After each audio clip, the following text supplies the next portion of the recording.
교육진단 시간입니다. 이 많은 사람들이 자녀 교육에 성공한 가정은 남다른 비법을 갖고 있고 특히 엄마가 현명한 자녀 교육 방법을 갖고 있을 것이라고 생각합니다. 하지만 아이들이 자기 일을 잘 알아서 하는 집과 그렇지 못한 집의 차이는 아주 작은 데에 있습니다. 오늘은 자녀 교육의 성공과 실패를 좌우하는 요인에 대해 얘기 나눠보는 시간 갖도록 합니다.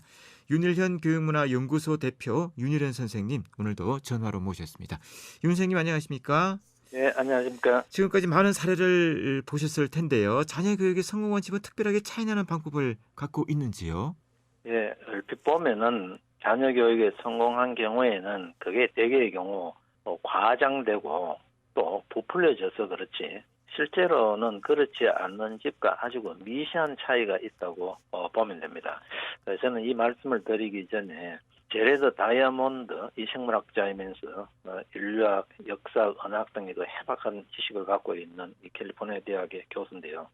제레드 다이아몬드가 쓴 제3의 침팬지의 내용을 한번 그 말씀을 드리고 싶은데요. 이 책에서는 다른 동물과 비교할 때 인간은 아주 특별한 존재처럼 여기지만 실제로는 침팬지의 일종에 불과하다고 주장합니다. 그는 침팬지에 이어 인간을 제3의 침팬지로 분류하면서 그 이유를 DNA의 분석에서 찾았습니다. 인간과 침팬지는 DNA, 즉 유전 형질의 98.4%가 같은 모습과 특성을 가지고 있다고 합니다. 차이는 1.6% 이하에 불과한 것이죠. 침팬지와 고릴라 사이보다는 침팬지와 인간이 더 가깝다는 것입니다. 그럼에도 불구하고 인간이 다른 영장류와 그렇게 다르고 또 훨씬 우월할 수 있는 이유는 언어 영역 때문이라는 건데요. 인간은 정교한 언어를 향유하게 되면서 새로운 사물을 발명하고 인생과 예술을 논하며 즐길 수 있게 됐다. 이런 이야기를 하는데요. 제가 여기서 강조하고 싶은 것은 1.6%의 차이밖에 안 나지만 DNA가 얼마나 인간과 침팬지 사이의 그 간격이 큰가를 우리가 알 수 있는데요. 마찬가지로 자녀 교육에 성공하고 못하고도 인생의 어느 시기 혹은 어느 그 단계마다 아주 미세한 차이가 극적으로 많은 것을 결정한다는 것을 저는 지금까지 많은 사례를 목격하게 됐습니다. 그래서 요 미세한 차이라는 것, 기본적인 자세, 태도, 관점, 혹은 시기를 놓치지 않는 것, 이런 것들에 우리가 좀 더 주목할 필요가 있을까 그런 생각을 해보게 됩니다. 네. 그렇다면 자녀 교육에 성공한 집은 대개 어떤 특징을 갖고 있을까요? 예, 자녀 교육에 성공하는 집은 그 첫째 특징이 내 아이의 특성을 잘 분석해서 거기에 맞추어 주려고 노력한다는 겁니다.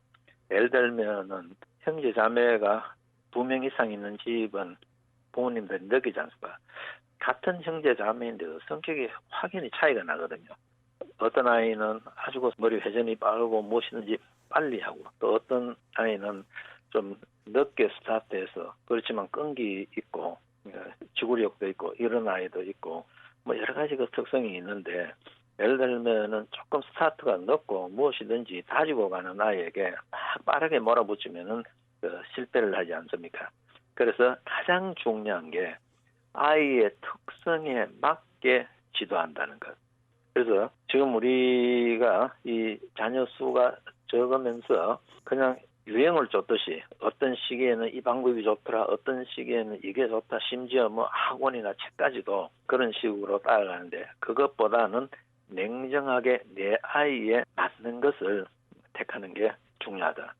이 부분을 말씀을 드리고 싶고 또 강조하고 싶은 것은 결국은 어떻게 하면 아이의 자신감을 키워주고 크고 작은 성공과 어떤 실패가 있을 수 있는데 그때마다 성공을 하든 성공을 해도 자만하거나 나태해지지 않게 더 다독이고 특히 실패를 냈을 때 다시 툭 들고 일어설 수 있도록 격려해주는 이런 분위기에서도 굉장히 차이가 있고 그 다음에 무엇보다 중요한 게 아이의 어떤 자신감을 꺾거나 자존심을 상하게 하는 그런 방식으로 비교를 하지 않는다는 겁니다.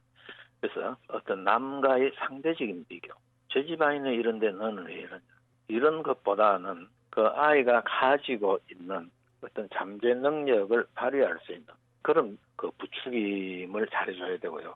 특히 이 비교와 관계에서 보면은 남과의 상대적인 비교보다는 시간상의 비교를 하라고 하죠. 이 말은 어제보다 오늘 내가 얼마나 달라졌는가. 오늘처럼 노력하면은 내일 내가 얼마나 더 좋아지겠는가. 이런 문제에 많이 신경 쓰는 게 가장 좋다고 이야기를 하죠. 그리고 남편의 역할을 강조하고 싶은데요. 자녀 교육에 성공하는 집에서는 남편이 굉장히 중요한 역할을 합니다. 이 역시 조금만 더 신경을 쓰면 되는데 남편이 많은 남편들은 가장 중요한 한 가지를 모르거나 무시하려고 합니다.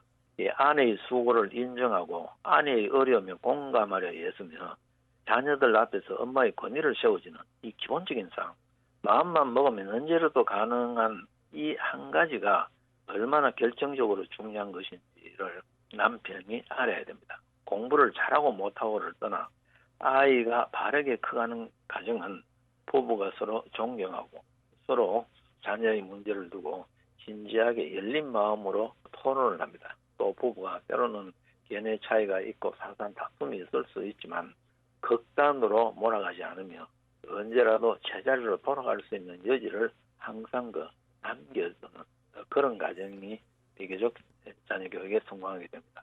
어떤 가정이라도 지금보다 더 좋아질 수 있는 가능성은 언제나 있습니다. 제레드 사이먼드는 인간은 과거의 잘못에 대한 반성적 고찰을 할 수 있기 때문에 미래를 낙관할 수 있다고 했습니다.